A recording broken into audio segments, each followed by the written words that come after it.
नमस्कार, आप देख रहे हैं विंध्या टाइम्स। आपके साथ मैं लवकुश पांडे। रीवा में ऐसे कई युवा हैं जिन्होंने कंटेंट क्रिएशन को अपना प्रोफेशन बना लिया है और इसमें बेहतर काम कर रहे हैं। इसी दिशा की ओर बेहतर काम करते करते लोग और युवा कई लोग अपना अच्छा नाम, अच्छा मुकाम हासिल कर चुके हैं। हमारे साथ एक ऐसे ही कंटेंट क्रिएटर प्रिया पांडे हैं। हम उनसे आज उनकी कंटेंट क्रिएशन की जर्नी के बारे में चर्चा करने जा रहे हैं। सबसे पहले तो बहुत बहुत आपका स्वागत है। बहुत बहुत धन्यवाद। राधे श्याम, श्री हरिवंश।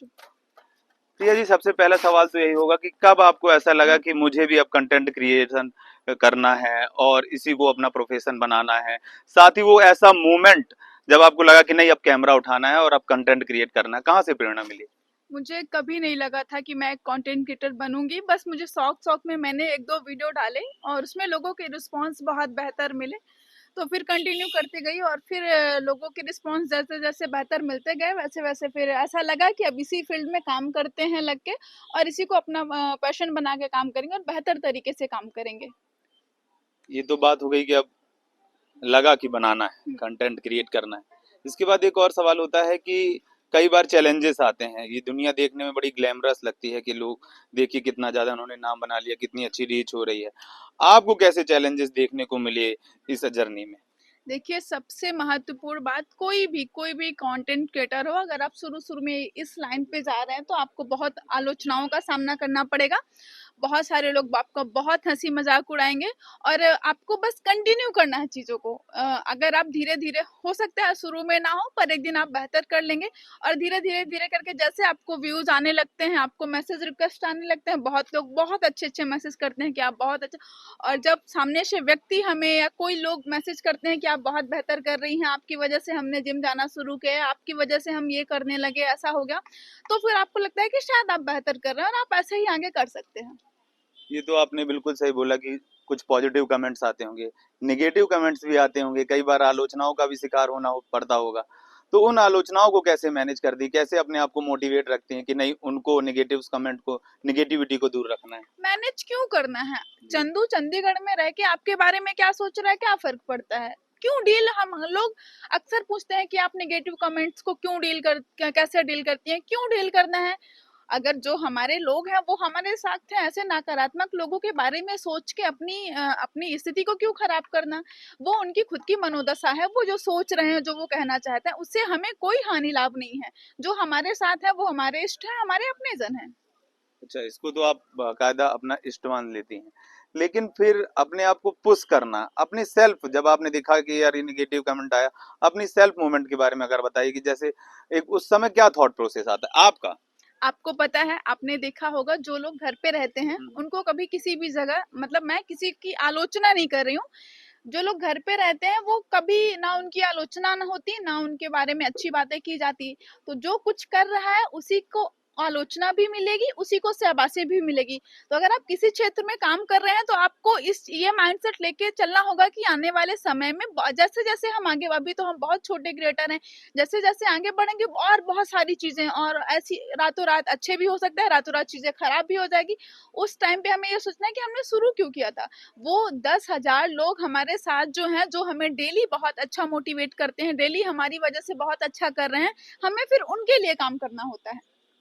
ये बात भी सही है कि हमें सिर्फ फिर उनके लिए काम करना होता है। आपको कब लगा कि अब लोग मुझसे कनेक्ट हो गए? कौन सा एक ऐसा वीडियो था तो आपको लगा होगा कि नहीं, अब मेरी जो पॉजिटिविटी है वो लोगों के पास जा रही है? कुछ बहुत ऐसा कोई एक वीडियो है? बहुत बहुत सारे ऐसे वीडियो हैं, पर दो चार ऐसी घटनाएं हैं जिसमें कुछ लोग बहुत ज़्यादा परेशान थे, थायराइड, बहुत सारी ऐसी बीमारियों से। और फिर उन्होंने हमसे बात की, और एक अभी अभी वर्तमान में भी वो जिम जाते हैं, कभी कभी मैं उनके साथ वर्कआउट करती हूँ। एक 65 ईयर के, 65 साल के एक दादाजी हैं जिन्होंने जिम जाना शुरू किया केवल मेरी वीडियो देख के। और वो पहले बोलते थे कि हम नींबू भी नहीं निचोड़ पाते थे, हमें हमारे हाथों में ऐसी हालत नहीं रहती थी कि हम नींबू नींबू निचोड़ ले। और अभी अभी शायद वो आएंगे थोड़ी देर बाद अटल पार। तो अभी वो मतलब अच्छा, थोड़ी सी उनकी बॉडी ठीक हो गई है, शरीर थोड़ा सा ठीक हो गया, अभी वो नींबू वगैरह निचोड़ लेते हैं। तो कई बार लोग देख के बहुत डिप्रेशन में होते हैं, बहुत सारी चीज़ें, बहुत सारी घटनाएँ घटित होती है हर व्यक्ति के साथ। तो वो लोग ऐसा हो गया है, हम इसको कैसे ठीक करें? तो हम उनसे बात करते हैं अपने तरीके से, हमारा जो भी एसवी जी के द्वारा दिया गया आशीर्वाद या जो भी हम बता सकते हैं कि जिम जाइए, आप थोड़ा वर्कआउट करिए या तो पूजा पाठ करिए, उससे आपको बेहतर मन की शांति होगी। मैंने कोई वेदांत नहीं किया है, या मैं कोई धर्म गुरु नहीं हूँ, या मैं कोई ऐसी मतलब पीठाधीश्वर नहीं हूँ कि मैं भागवत कथा वाचन करती हूँ, पर मैं पूजा को मन की शांति और भाव ही समझती हूँ। पूजा मन की शांति और केवल भाव से ही की जाती है। तो अगर आप किसी भी चीज को भावनात्मक रूप से करेंगे तो निश्चित रूप से वो आपको शांति देगी। आज आपके पास एक अच्छी रीच है, आपकी सोशल मीडिया प्लेटफॉर्म में आपके पास एक अच्छी रीच है। कुछ लोग अभी स्ट्रगल कर रहे हैं जिनके पास रीच कम है, उनके लिए क्या बोलना चाहेंगी? उन युवाओं के लिए क्या संदेश देना चाहेंगी? बहुत बेहतर करोगे, एक दिन इतना बेहतर करोगे ना, बस लगातार करना, हार मत मानना। आप सब इतना बेहतर करोगे ना कि अभी हमारे पीछे कोई नहीं खड़ा है, पर आपके पीछे हजारों की भीड़ खड़ी होगी। अच्छा, आपकी इस जर्नी में कौन सा एक ऐसा इमोशनल मोमेंट जो आप हमारे साथ शेयर करना चाहें, जहाँ पे आपको लगा कि आप बस अब छोड़ दें, या फिर इमोशनल मोमेंट ऐसा कोई जो आप हमसे शेयर करना चाहें? मुझे कभी नहीं लगा छोड़ दूं, मैं टूटती नहीं हूँ इतना जल्दी, मुझे कभी नहीं लगा छोड़ दूं। बहुत सारी कठिनाइयां आती हैं, पर वो एक दिन बहुत ज्यादा भावनात्मक रूप से कष्टदायी होता है, पर फिर लगता है कि कोई बात नहीं, बहुत बड़ी जिंदगी है, बहुत सारे उतार चढ़ाव आएंगे जिंदगी में, पर उसका मतलब ये नहीं है कि हम जो करना चाह रहे हैं अपने पैशन को छोड़ दें, अपने काम को छोड़ दें। ये जी, ये लास्ट सवाल होगा। जो युवा कभी कभी मिसगाइड हो जाते हैं, सोशल मीडिया का कंटेंट में आप देखते हैं कि कंटेंट में वल्गैरिटी आ रही है, अब आजकल कुछ भी दिखाना चालू हो गया है, उसके लिए क्या कहना चाहेंगी? क्योंकि कहीं ना कहीं युवा भ्रमित हो रहा है कि हमें कुछ भी बनाना है, व्यूज हासिल करना है, उनके लिए आप क्या कहना चाहेंगे? देखो, सोशल मीडिया एक बहुत अच्छा प्लेटफॉर्म है अपनी बातों को लोगों के समक्ष रखने का, लोगों के सामने। अगर आप सोशल मीडिया एक ऐसी प्लेटफॉर्म है जो 6 साल से लेके 80 साल तक के बुजुर्ग लोग भी चलाते हैं।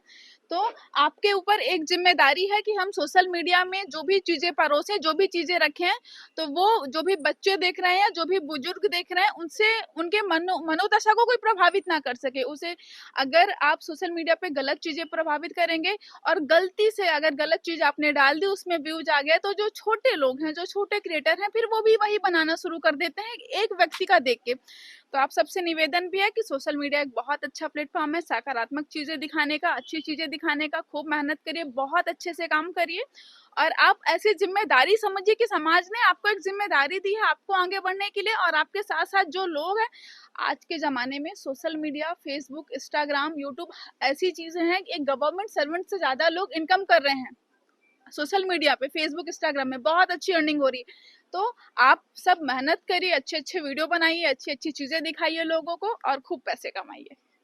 तो ये थी हमारे साथ प्रिया जी, जिन्होंने साफ तौर पे कहा है कि सकारात्मक कंटेंट बनाइए, हार मत मानिए, जल्द ही आपको अच्छी अर्निंग मिलेगी, नेम एंड फेम अर्जित होगा। हम चाहेंगे कि आज जिनकी रीच कम है, कल इनकी रीच और ज्यादा बढ़े, और इस मुकाम को हासिल करें कि अपना और विंद का नाम रोशन करें। बहुत बहुत धन्यवाद।